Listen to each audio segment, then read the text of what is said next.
Alright, this is Action and Comics issue 544, and this is a big anniversary issue celebrating 45 years of Superman.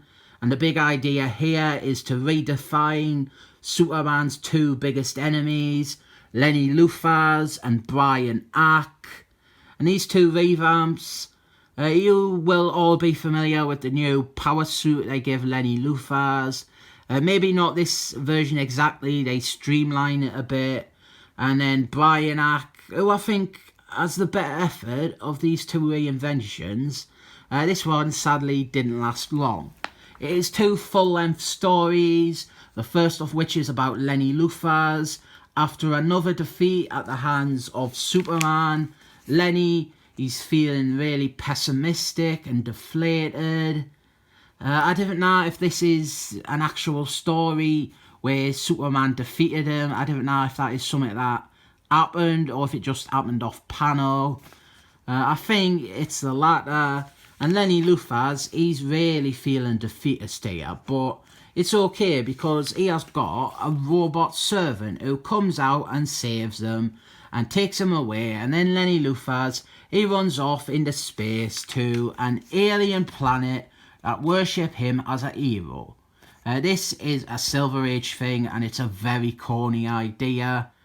I mean the planet is even called Lenio.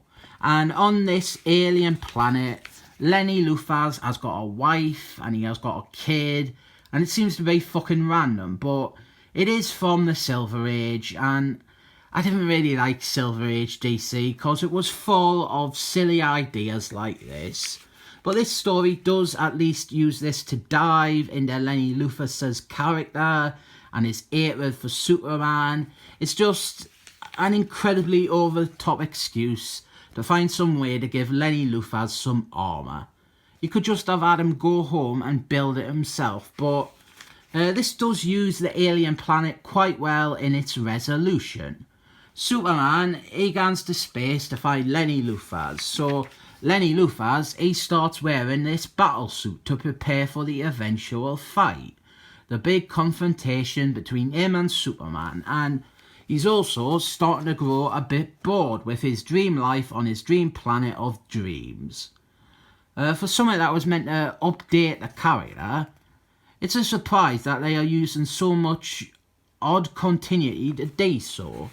But this all leads to the big fight between hero and villain, and this is where it gets the best of the story because Lenny Luthor, he effectively tosses away this entire planet in pursuit of his petty revenge against Superman. And that is the best part of the story in my opinion. The idea that Lenny Luthor's hatred for Superman is so strong that it is worth more to him than this idyllic dream life on a planet that worships him.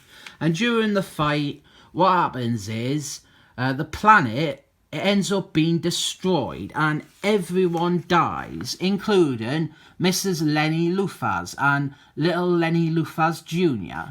And losing his alien wife and his alien son is actually meant to give Lenny Luthor even more motivation to despise Superman, but I think that it was quite needless because he already hated Superman to begin with.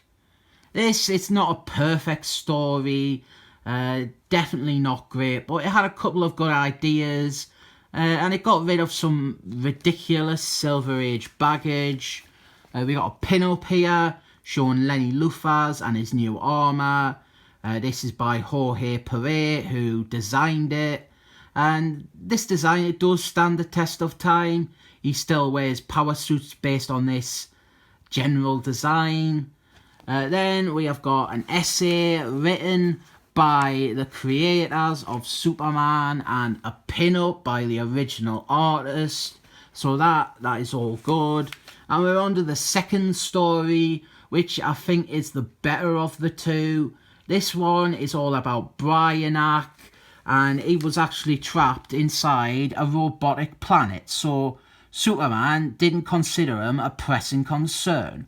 But what Superman didn't know was that Brainiac, he was being reborn as an almost entirely robotic being. Like here, he sheds his green skin form, he sheds that shell, and like his computer brain is plugged into mega computers, so he becomes really aware and knowledgeable, and he even witnesses the creation of the universe.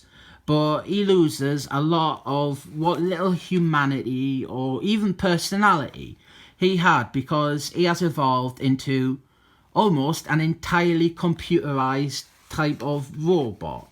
There you can see like the robotic skeleton look. It didn't last long. I think after Christmas on Infinite Earths, Jason Bourne just went back and reintroduced the green skin look. That's a shame, because I think this is a lot more threatening and scary. Brainiac, he starts attacking the planet that Superman has saved in the past, and he's destroying everything. And this is to draw Superman into space and to confront him. Oh, and Superman, he don't even date Lois in this. The aliens, they send a message to Superman about Brainiac destroying the planet. They want Superman to come and help. So Superman, he shows up, but he is quickly blown out of the sky by Brainiac's spaceship. I think this spaceship was new as well, the ship that looks like his face. And this does actually stay around even after he gets the green skin back. So Superman, he seems defeated, and then the new Brainiac stands revealed, and it is to be continued, and I actually have the next two parts. And then, like before, we have got a pin-up showing the new look. This is by Ed Harrison, who designed this design with his designing skills. This is an important issue, definitely, but it's not the best. I generally like the Brainiac story and appreciate both these updates to the two villains, but I didn't think either were executed brilliantly. It's not a bad comic though, so I rate it 7 thumbs up.